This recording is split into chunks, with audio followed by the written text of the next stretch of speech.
Good afternoon. My name is Lex Harrison at Park City Jewelers in Park City, Utah, and today we're going to talk about opals. And of course, I want to introduce you to Jen. She never needs any introduction. She's one of the most popular people here in the store, and she's on these videos all the time. And so, Jen, let's start about talking about opals. All right. So one of the first things I'm going to just mention, why don't you tell these people how many years old these opal gemstones are? Well, opals are very old. They were first discovered in 4000 BC.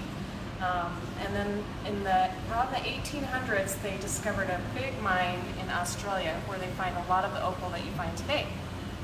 You know, most people think that all the opals come from Australia because of that.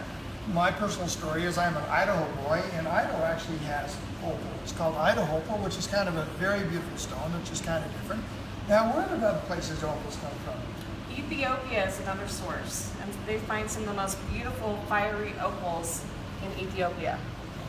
Yeah, it's a beautiful gemstone, and it's getting very, very popular. This is a beautiful gemstone that's on that. You know, opal it has a lot of different aspects of it. Is there another piece down here, Jen, that you really like, Well, I love the boulder opal. This is the boulder opal right here. And what that is, it's the opal that is found in the ironstone.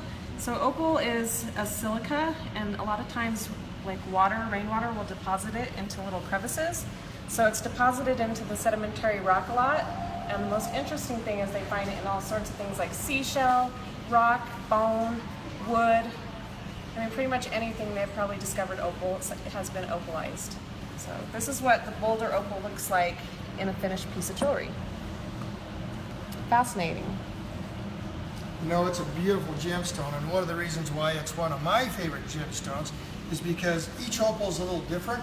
Each has its own color, its own flavor, its own sparkle, so it's just not the same old gemstone. So it's also one of the reasons why it's one of the most popular gemstones from other people.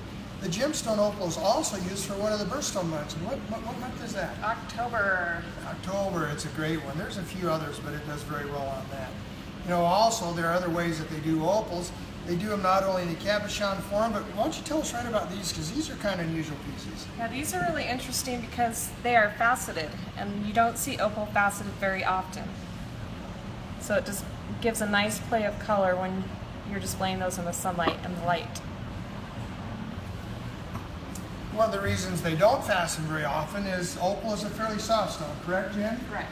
Yeah, so when you love the gemstone, we kind of tell people it's a little cautious, so you got to wear it with a little bit of care, just because it is one of the more softer gemstones that goes on that way. Anything else, Jen, that you find so exciting about opals? Well, we did just get this new ring in, and this is worth coming in to see. It is spectacular, and it's one of the biggest Ethiopian opals that I've seen, too. That is a fantastic piece. We just had it in the store a few days. I want to make sure that everyone see it because it is such a fiery and very unusual piece. There's not one person that's walked out of here that I showed this to, or Jen has showed this to, that does not say, this is a dynamite piece, and thank you for showing me that. I've never seen anything quite like that. And that's how all of our opals are in our store. We've got beautiful gemstones that we're known for here at Park City Jewelers, with a lot of different ideas and fires, and of course, we do a lot of custom work here. That's right. You can do anything with opal. We can. So anyway, we'd love to have you come down. Come and take a great look at our store. We got beautiful gemstones from all over the world, some of the most unique ones that we have, and so we got a lot of exciting things. So I always tell people, when you come into Park City Jewelers, it's an experience. It's just not a ordering humdone or hum day, excuse me, what they say about it, real boring. And we have something else that's very famous that people come in for, Jen. Homemade ginger snap cookies. That's right. We have our homemade ginger snap cookies that we go through dozens every day. And so these are almost as popular as our gems. Anything else? I think that's about it today. All right. Well, you know what? From Lex Harrison at Park City Jewelers and Jen, one of our famous gem nerds, come in often. We'll do these some more, so keep tuned for the next one. Have a wonderful day.